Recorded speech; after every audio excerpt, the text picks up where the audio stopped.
मधुबन हो या वतन हो, रहते कहीं भी बाबा तुम्हें साथ अपने पाए। हम पर तुम्हारे साए, हम पर तुम्हारे साए।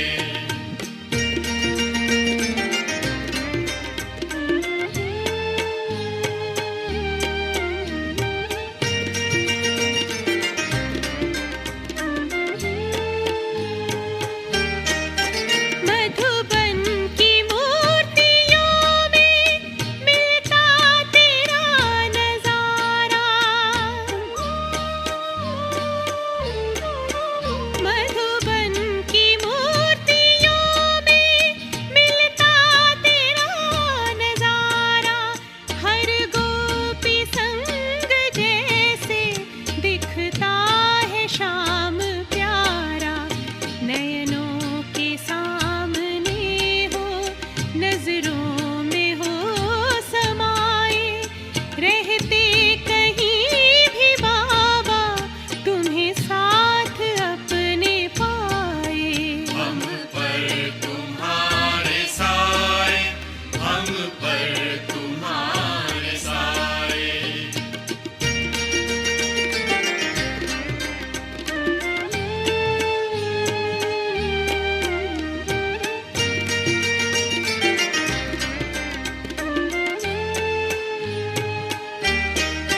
शुभ भावनाएं रखना हमको बता रहे हो, शुभ भावनाएं रखना हमको बता रहे हो। शुभ कामना की सेवा करना सिखा रहे हो। बनकर विदेही बाबा बनना हमें सिखाए। रहते कहीं भी बाबा तुम्हें साथ अपने पाए।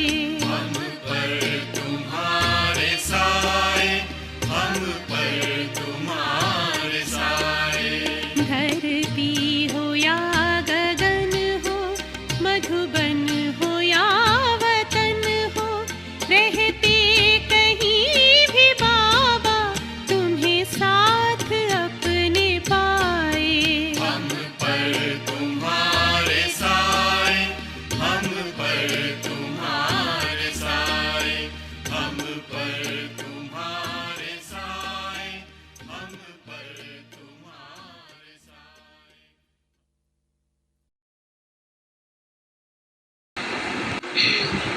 ओम शांति, ओम शांति। और कल बाबा ने क्या सुनाया? सबसे पहले कौन सी श्रीमत दी? बच्चे सवेरे सवेरे उठकर मुझे याद करो। हाँ, तो बाबा कहते हैं सबसे पहली श्रीमत ही बाबा की ये है। बाबा ने कल बार बार कहा कि मुझे याद करो। मन मना भव, मध्य जीव भव, ये सब बाबा हमें श्रीमत देते हैं। आज बाबा के 10 तारीख के महावाक्य हैं। आज बाबा ने कहा, मीठे बच्चे, तुम रूहानी बाप से नई नई रूहानी बातें सुन रहे हो। तुम जानते हो जैसे हम आत्माएं अपना रूप बदल कर आए हैं, वैसे ही बाप भी रूप बदल कर आते हैं। है ना, गीत भी गाते हैं ना, छोड़ भी दे आकाश सिंहासन, इस धरती पर आ जा रे तो रूप बदल कर आ जा। प्रश्न आज बाबा ने दिया है, छोटे छोटे बच्चे बाप की समझाने पर अच्छी रीति ध्यान दे तो कौन सा टाइटल ले सकते हैं? छोटे छोटे बच्चे बाप की समझाने पर अच्छी रीति ध्यान दे तो कौन सा टाइटल ले सकते हैं? कल बाबा ने सारा समझाने के ऊपर दिया था ना सारा। तो बाबा कहते हैं स्पिरिचुअल लीडर का, है ना, बाबा कहते हैं ना आध्यात्मिक ज्ञान ये और किसी के पास नहीं है। बाबा आध्यात्मिक ज्ञान जो है वो सिर्फ हम बच्चों के पास है। तो तो बाबा ने कहा स्पिरिचुअल लीडर का छोटे बच्चे अगर कोई हिम्मत का काम करके दिखाए, बाप से जो सुनते हैं उस पर ध्यान दे और दूसरों को समझाएं, तो उन्हें सब बहुत प्यार करेंगे, बाप का नाम भी बाला हो जाएगा। आज बाबा ने गीत दिया है, छोड़ भी दे आकाश सिंहासन, इस धरती पर आ जा रे तू, रूप बदल कर आ जा। तो बाबा अब रूप बदल कर आ गए ना। ओम शांति। बच्चों ने बुलाया, बाप ने रेस्पॉन्ड किया। प्रैक्टिकल में बच्चे क्या कहते हैं कि बाबा आप फिर से रावण राज्य में आ जाओ। अक्षर भी है ना, फिर से माया का परछाया पड़ा है। माया कहा जाता है किसे? रावण को, है ना। बाबा कहते हैं माया कौन है? पहले तो हम क्या कहते हैं, धन दौलत वालों को सोचते थे, इसे माया का बड़ा गुरूर है। लेकिन बाबा कहते हैं माया धन दौलत नहीं है, रावण। तो बाबा ने कहा तो पुकारते हैं रावण राज आ गया, इसलिए अब फिर से आ जाओ। रावण के राज में यहाँ तो बहुत दुख है, हम बहुत दुखी पाप आत्मा बन पड़े हैं ना।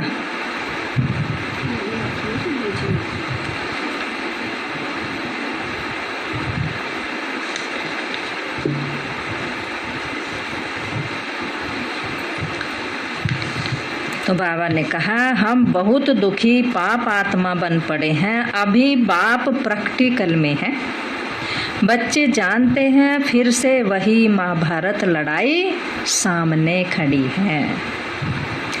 बाप ज्ञान और राजयोग सिखला रहे हैं, है ना। बाबा ने कहा कि मैं क्या करता हूँ, आकर के बच्चों को ज्ञान और राजयोग सिखलाता हूँ। बुलाते भी हैं, हे निराकार परमपिता परमात्मा, निराकार से आकर साकारी रूप लो, रूप बदल लो अपना। बाप समझाते हैं तुम भी वहाँ के रहने वाले हो। कहाँ के? परम धाम के, ब्रह्म में तत्व व निराकारी दुनिया के। तुमने भी रूप बदला है ना, यह कोई नहीं जानते।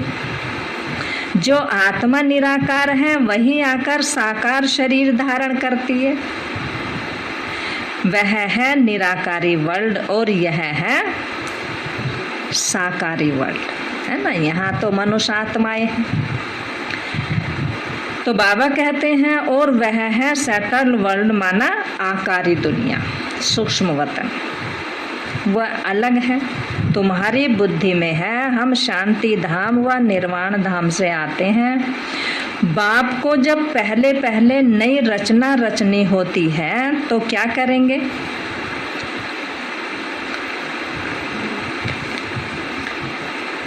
क्या करेंगे? सूक्ष्म वतन रचेंगे ना, क्योंकि रचना ना तो परम धाम मूल वतन में रची जा सकती और ना यहाँ रची जा सकती। तो बाबा कहते हैं इसलिए सूक्ष्म वतन रचा बाबा ने इस समय। तो बाबा कहते हैं तो सूक्ष्म वतन ही रचेंगे ना। सूक्ष्म वतन में अभी तुम जा सकते हो, फिर कभी जाने का होता ही नहीं, फिर कोई जाता ही नहीं। पहले पहले तुम वाया सूक्ष्म वतन से नहीं आते हो। जब आत्मा आती है तो वो साकारी वतन में आती है, सूक्ष्म वतन से नहीं आती। जाएंगे सूक्ष्म वतन हो करके, सीधे आते हो। अभी तुम सूक्ष्म वतन में आ जा सकते हो, पैदल आदि जाने की बात नहीं है। ये साक्षात्कार होता है तुम बच्चों को, क्योंकि बाबा साक्षात्कार वगैरह सूक्ष्म वतन में ही कराते हैं ना। तो बाबा कहते हैं मूल वतन का भी साक्षात्कार हो सकता है, परंतु जा नहीं सकते। बैकुंठ का भी साक्षात्कार हो सकता है, लेकिन जा नहीं सकते जब तक संपूर्ण पवित्र नहीं बने हो। बाबा कहते हैं जब तक पवित्र नहीं बने तो जब तक तो नहीं जा सकते ना। तुम ऐसे नहीं कह सकते कि हम सूक्ष्म वतन में जा सकते हैं। तुम साक्षात्कार कर सकते हो, बुद्धि से जाते हैं ना। शिव बाबा और दादा और तुम बच्चे हो, तुम बच्चे कैसे नई नई रूहानी बातें सुनते हो? ये बातें दुनिया में कोई भी जानते नहीं। बल कहते हैं इनकॉर्पोरियल वर्ल्ड, परंतु ये पता ही नहीं कि वो होती कैसी है। कहते हैं निराकारी दुनिया, लेकिन किसी को पता ही नहीं। तो बाबा ने कहा पहले तो आत्मा को ही नहीं जानते तो निराकारी दुनिया को फिर क्या जानेंगे।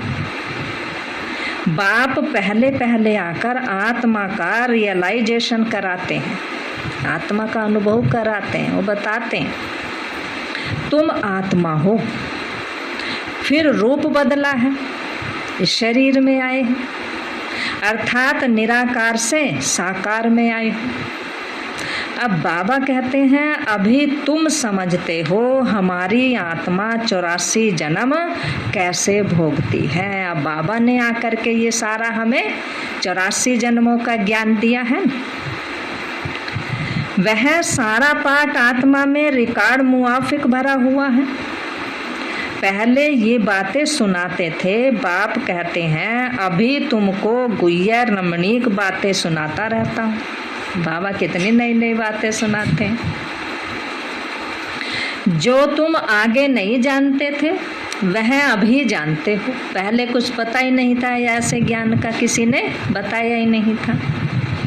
नई नई पॉइंट्स बुद्धि में आती जाती हैं, इसलिए दूसरों को भी झट समझा सकते हो। दिन प्रतिदिन ये ब्राह्मणों का झाड़ बढ़ता जाता है, यही फिर झाड़ क्या बन जाएगा। जो इस समय ब्राह्मणों का झाड़ है वो देवी देवताओं का झाड़ बनेगा। ब्राह्मण ही वृद्धि को पाएंगे ना। देखने में कैसे छोटे आते हैं, जैसे वर्ल्ड के नक्शे में इंडिया दिखाते हैं। तो बाबा कहते हैं वैसे ही आत्मा कितनी इतनी सी जगह में बैठ जाएगी जाकर के, कितनी छोटी दिखाई है। वास्तव में इंडिया है कितना बड़ा। वैसे ही ज्ञान के लिए कहा जाता है बस मन मना भव, अलफ को याद करो बस। बीज कितना छोटा होता है और झाड़ कितना बड़ा हो जाता है। तो ये ब्राह्मण कुल भी छोटा है, वृद्धि को पाता जाता है। तुम्हारी बुद्धि में है कि हम इस समय ब्राह्मण हैं, फिर देवता बनेंगे। 84 जन्मों की सीढ़ी तो बहुत अच्छी है। बाबा ने ये 84 जन्मों की सीढ़ी का चित्र बहुत अच्छा बनाया। आदि से लेके अंत तक की कहानी 84 जन्मों की कहानी है। तो बाबा ने कहा बहुत अच्छी है। बच्चे समझा सकते हैं, जो 84 जन्म लेते हैं वही आकर समझते हैं। फिर कोई 84 कोई 80 भी लेते हैं, सब तो 84 नहीं लेंगे। यह तो समझते हैं कि हम इस दैवी कुल के हैं, हम सूर्यवंशी घराने के बनेंगे। है विश्वास सबको। बाबा कहते हैं कि हम सूर्यवंशी घराने के बनेंगे। अगर ना पास होंगे तो फिर देरी से आएंगे, इसलिए पास होना है। बाबा कहते हैं सभी इकट्ठे तो नहीं आएंगे ना। बल बहुत ज्ञान लेते रहते हैं परंतु इकट्ठे तो नहीं आएंगे। जाएंगे इकट्ठे लेकिन आएंगे थोड़े थोड़े, ये समझ की बातें हैं। बाबा कहते हैं सब कैसे इकट्ठे 84 जन्म लेंगे। बाप को बुलाते ही हैं बाबा फिर से आकर गीता का ज्ञान सुनाओ। तो सिद्ध होता है कि जब महाभारत लड़ाई होती है उस समय ही आकर गीता का ज्ञान सुनाते हैं। तो इस समय क्या है, देखो चारों तरफ महाभारत लड़ाई शुरू हो रही। तो बाबा ने कहा उनको ही राजयोग कहा जाता है।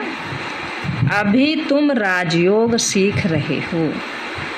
कल्प कल्प 5000 वर्ष बाद बाबा हमको आकर ज्ञान देते हैं। सत्यनारायण की कथा सुनते हैं ना, यह कहाँ से आए फिर कहाँ गए। कथा सुनते रहते हैं लेकिन पता किसी को कुछ भी नहीं। सत्यनारायण कौन है, कहाँ से आए हैं, कहाँ चले गए, जानते ही नहीं कुछ भी। अब बाप समझाते हैं, बच्चे यह तो रावण का परछाया पड़ गया। बाबा कहते हैं रावण का परछावा पड़ गया, पता ही नहीं चला रावण कब में आ गया। अब ड्रामा अनुसार रावण राज खत्म होना है। सतयुग में है राम राज और इस समय है रावण राज। अभी तुम समझते हो हमारे में जो ज्ञान आया है वह इस दुनिया में किसी को भी है नहीं। हमारी ये नई पढ़ाई है, किसके लिए? नई दुनिया के लिए। गीता में कृष्ण का नाम लिखा है, वह तो पुरानी बात हो गई है ना। गीता में तो सब श्री कृष्ण भगवानोवाच कह देते हैं। तुम अब नई बातें सुन रहे हो, कहेंगे ये तो कभी सुना ही नहीं हमने, जो बाबा सुनाते हैं। शिव भगवानोवाच, हम तो कृष्ण भगवानोवाच सुनते आए हैं, तुम शिव भगवानोवाच कहते हो। तुम नई दुनिया के लिए एवरीथिंग न्यू सुनते हो। ये सब जानते हैं कि भारत प्राचीन था, सबसे पुराना खंड है, परंतु कब था, इन लक्ष्मी नारायण का राज कैसे चला, इन्होंने कैसे राज पाया, फिर कहाँ चला गया, ये किसी की बुद्धि में है नहीं। क्या हुआ जो इन्हों का राज खत्म हो गया? किसने जीत लिया? किसने जीत लिया? कुछ भी समझते नहीं। वो लोग तो सतयुग को ही लाखों वर्ष कह देते हैं कि लाखों वर्ष हो गए, अभी तो लाखों वर्ष पड़े हैं सतयुग के। बाबा कहते हैं ये हो नहीं सकता कि लक्ष्मी नारायण ने लाखों वर्ष राज किया होगा। फिर तो सूर्यवंशी राजाएं ढेर होंगे, किसका भी तो नाम है नहीं इस समय। फिर तो आज भी कोई ना कोई राजा रानी तो होता ना। 1250 वर्ष का किसी को पता नहीं, फिर लक्ष्मी नारायण का राज कहाँ तक चला ये किसी को पता नहीं। फिर लाखों वर्ष का पता किसको कैसे पड़ सकता है?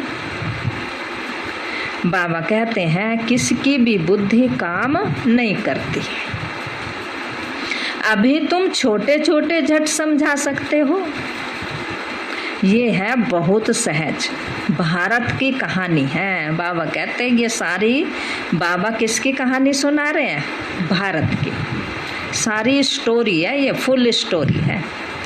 सतयुग त्रेता में भी भारतवासी राजाएं थे, अलग अलग चित्र भी हैं। यहाँ तो हजारों वर्ष कह देते हैं, बाप कहते हैं यह है ही 5000 वर्ष की कहानी। आज से 5000 वर्ष पहले लक्ष्मी नारायण का राज्य था, डिनेस्टी थी, फिर पुनर्जन्म लेना पड़े। छोटी छोटी बच्चियां इतना थोड़ा भी बैठ समझाए तो समझेंगे ये तो बहुत अच्छी नॉलेज पड़ी हुई है, इनको तो बहुत ज्ञान है। ये स्पिरिचुअल नॉलेज सिवाय स्पिरिचुअल फादर और कोई के पास है नहीं, बस हम बच्चे और बाप।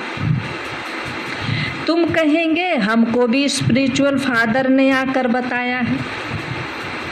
आत्मा शरीर द्वारा सुनती है, आत्मा ही कहेगी ना कि ये हम फलाना बनते हैं। सेल्फ को मनुष्य रियलाइज नहीं करते, किसी को पता ही नहीं हम आत्मा समझकर कोई काम करता है, कोई नहीं करता। देह का ही भान रहता है, मैं ये हूँ, मैं वो हूँ। हमको बाप ने रियलाइज कराया है। हम आत्मा 84 जन्म पूरे लेते हैं। ऐसी ऐसी बातें बैठ समझाए तो कहेंगे इनको तो बहुत अच्छी नॉलेज है, इनको तो बहुत ज्ञान है। गॉड नॉलेजफुल है ना, गाते भी हैं God is knowledgeful, blissful, liberator, guide, परंतु कहाँ ले जाने वाला है? गाइड कहाँ के लिए करते हैं? लिबरेटर दुखों से छुड़ाने वाला है। ये कोई नहीं जानते कि बाप आया है, उसको लिबरेटर कहते हैं, उसको ब्लिसफुल रहमदिल कहते हैं, लेकिन वो कहाँ के लिए गाइड कर रहा है ये कोई नहीं जानता। ये बच्चे समझा सकते हैं स्पिरिचुअल फादर नॉलेजफुल है। इसको ब्लिसफुल कहा जाता है। लिबरेट तब आकर करते हैं जब मनुष्य बहुत दुखी होते हैं। जब दुखी होते हैं तो मनुष्य पुकारते हैं। क्यों पुकारते हैं? दुखों को छुड़ाने के लिए। तो भगवान आकर के हमारे सारे दुखों को दूर करते हैं। तो बाबा कहते हैं एक रावण का राज्य होता है, हेवनली गॉड फादर कहा जाता है ना। हेल को रावण राज्य कहा जाता है। यह नॉलेज किसको बैठ सुनाओ, झट कहेंगे ये सबको चलकर सुनाओ। ये तो बहुत अच्छी नॉलेज है, बहुत अच्छा ज्ञान है तुम्हारा तो। परंतु धारणा भी बहुत अच्छी चाहिए। बाबा कहते हैं धारणा भी अच्छी चाहिए, तब तो ये ज्ञान रुकेगा ना। प्रदर्शनी के चित्रों की मैगजीन भी हैं और भी समझेंगे तो इस पर बहुत सर्विस कर सकते हैं। बाबा कहते हैं चित्रों पर बहुत कर सकते हैं। तो ये बच्ची भी, आज बाबा ने जयंती बहन को याद किया है। लंदन में वहाँ अपनी टीचर को समझा सकती है। वहाँ लंदन में ये सर्विस कर सकते हैं। दुनिया में ठगी बहुत है ना। रावण ने एकदम सबको ठग लिया है। बच्चे सारे वर्ल्ड की हिस्ट्री ज्योग्राफी समझा सकते हैं। लक्ष्मी नारायण का राज कितना समय चला, फिर फलाने संवत से इस्लामी, बौद्धी, क्रिश्चियन आते हैं। कब से आते हैं? द्वापर युग से, है ना। इस धर्म कब से आए? द्वापर युग से आते हैं। वृद्धि होते होते वैरायटी धर्मों का झाड़ देखो कितना बड़ा हो जाता है। आज देखो क्रिश्चियन, बौद्धी, जैनी कितने बड़े बड़े धर्म है। इस्लाम धर्म कितना बड़ा है। बाबा कहते हैं आधा कल्प बाद और धर्म आते हैं। ऐसी ऐसी बातें यह बैठ सुनाए तो सुनने वाले इनको कहेंगे ये तो स्पिरिचुअल लीडर है, ये तो आध्यात्मिक ज्ञान है इनके पास, बहुत इनमें स्पिरिचुअल नॉलेज है। यह फिर कहेंगे ये नॉलेज तो इंडिया में मिल रही है। बाबा कहते हैं कि ये तो भारत वालों को ही मिल रही है, स्पिरिचुअल गॉड फादर दे रहे हैं। वह है बीज रूप। यह उल्टा झाड़ है ना। जो प्रकृति झाड़ है वो कैसे है? बीज नीचे होता है, झाड़ ऊपर होता है। और ये बीज ऊपर में है और झाड़ सारा नीचे है। बीज है नॉलेजफुल। बीज को झाड़ की नॉलेज होगी ना। यह वैरायटी रिलीजन का झाड़ है। बाबा कहते हैं भारत का डीटी रिलीजन इनको कहा जाता है। पहले लक्ष्मी नारायण का राज, फिर होता है राम सीता का राज। आधा कल्प यह चलता है, फिर बाद में आते हैं इस्लामी, बौद्ध और धर्म आते हैं।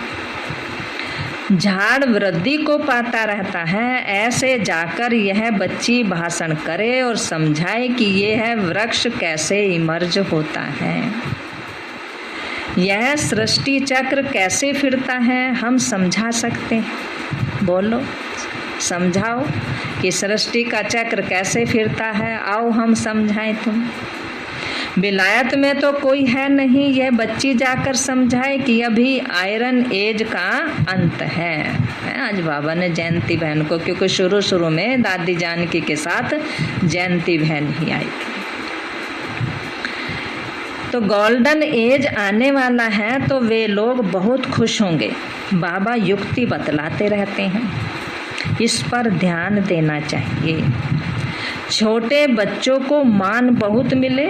छोटा कोई हिम्मत का काम करते हैं तो उनको बहुत प्यार करते हैं। बाप को ये होता है कि ऐसे ऐसे बच्चे इसमें अटेंशन दे तो स्पिरिचुअल लीडर बन जाए।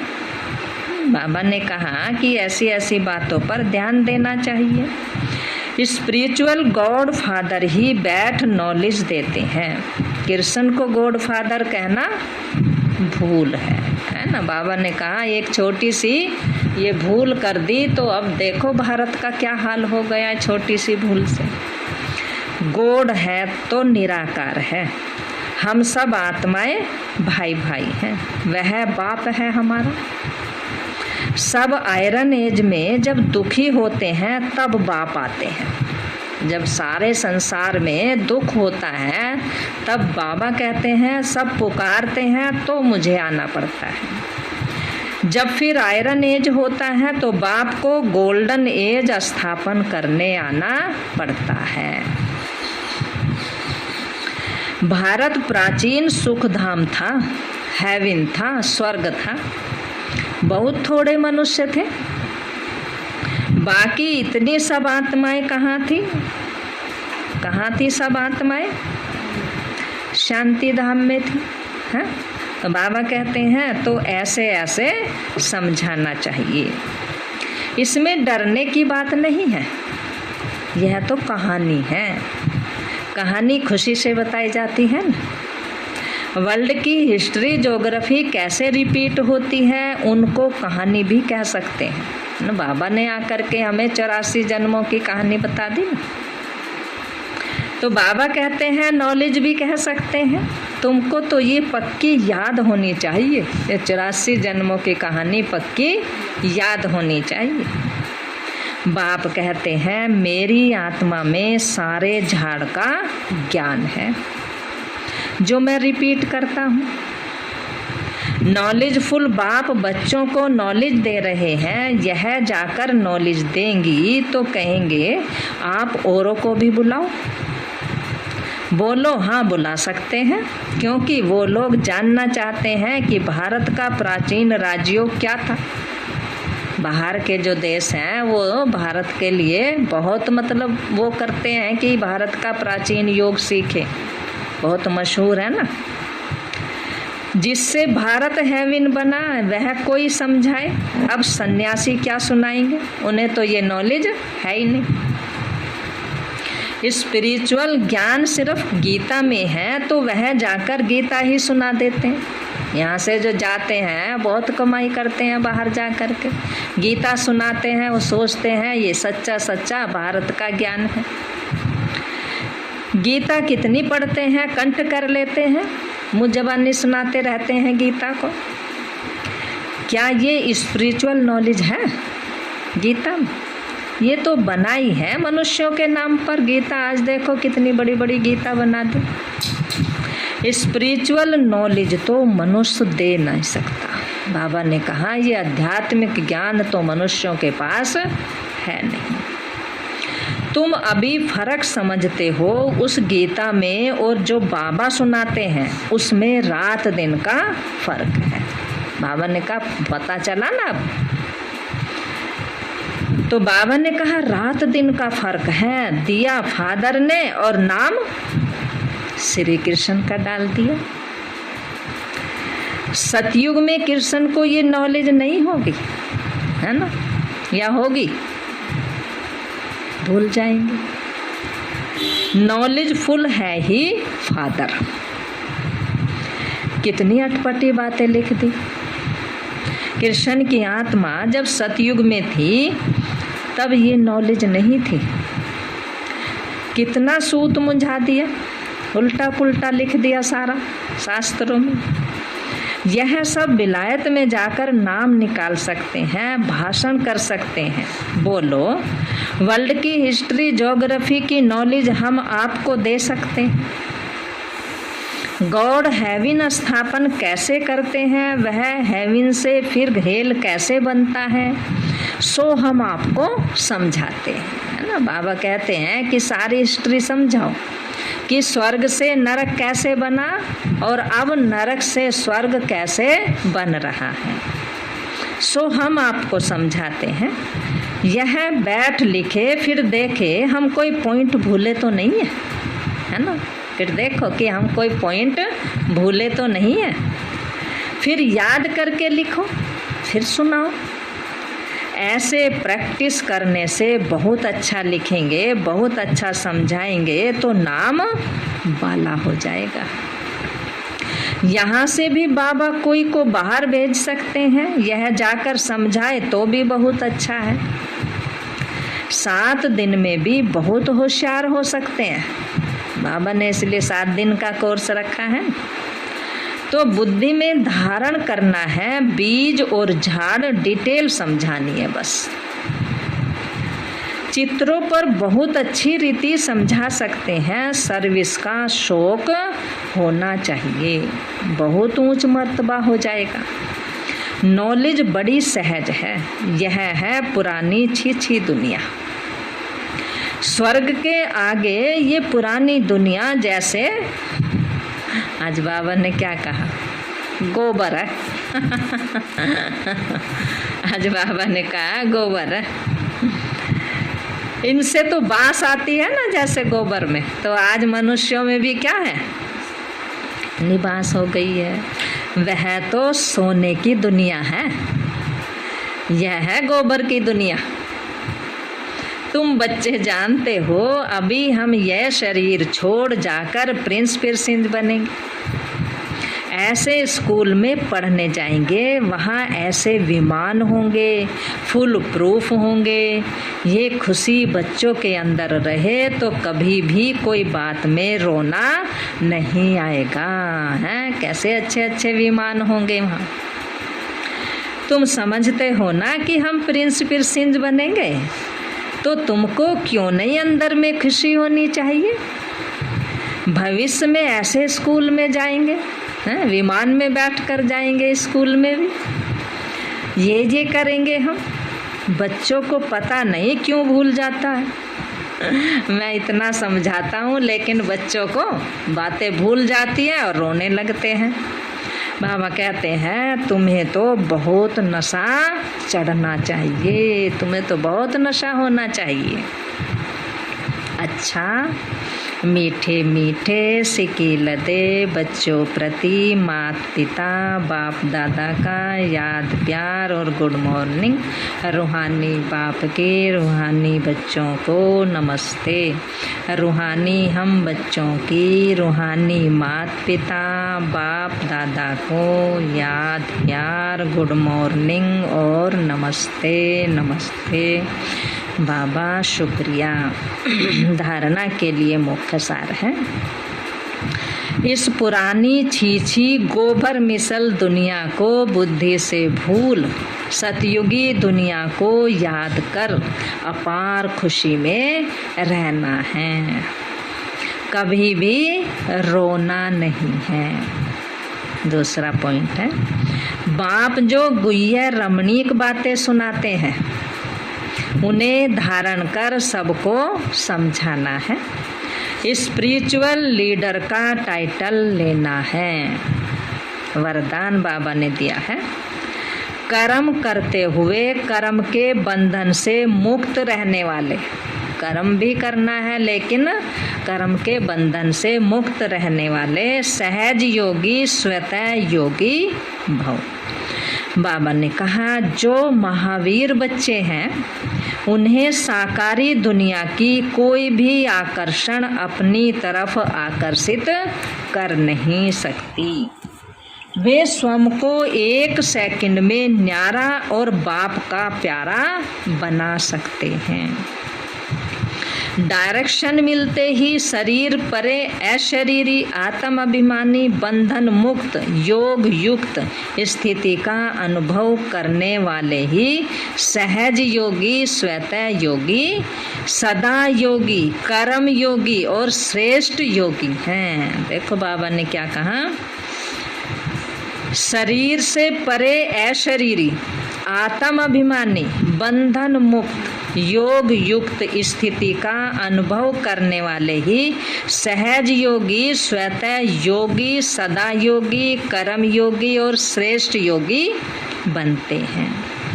वह जब चाहे जितना समय चाहे अपने संकल्प श्वास को एक प्राणेश्वर बाप की याद में स्थित कर सकते हैं। स्लोगन आज बाबा ने दिया, एक रस स्थिति के श्रेष्ठ आसन पर विराजमान रहना एक रस स्थिति के श्रेष्ठ आसन पर विराजमान रहना, यही तपस्वी आत्मा की निशानी है। आज बाबा ने कहा, सार है मीठे बच्चे, तुम रूहानी बाप से नई नई रूहानी बातें सुन रहे हो। तुम जानते हो जैसे हम आत्माएं अपना रूप बदल कर आए हैं, वैसे बाप भी आए हैं। प्रश्न बाबा ने दिया, छोटे छोटे बच्चे बाप की समझानी पर अच्छी रीति ध्यान दे तो कौन सा टाइटल ले सकते हैं? बाबा ने कहा, स्पिरिचुअल लीडर का। छोटे बच्चे अगर कोई हिम्मत का काम करके दिखाए, बाप से जो सुनते हैं उस पर ध्यान दे और दूसरों को समझाए तो उन्हें सब बहुत प्यार करेंगे। बाप का नाम भी बाला हो जाएगा। और गीत कौन सा था? कौन सा था गीत आज? छोड़ भी दे आकाश सिंहासन, इस धरती पर आजा रे तू रूप बदल कर। मेरे दिल ने यही बात दिल से कही।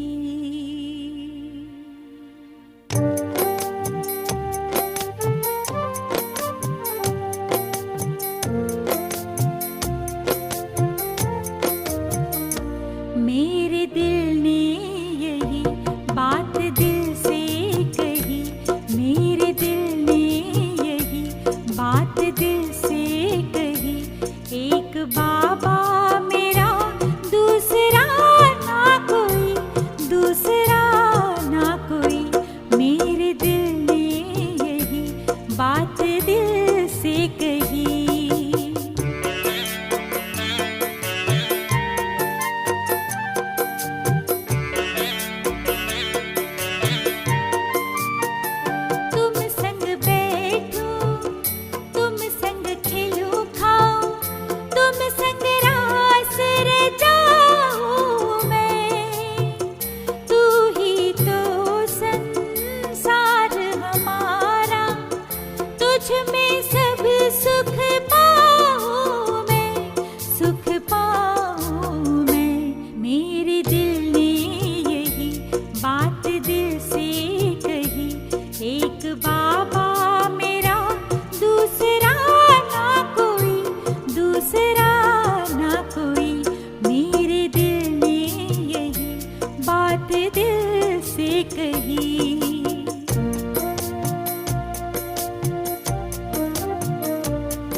सखा मेरे बंधु हो, तुझसे सब संबंध है मेरे।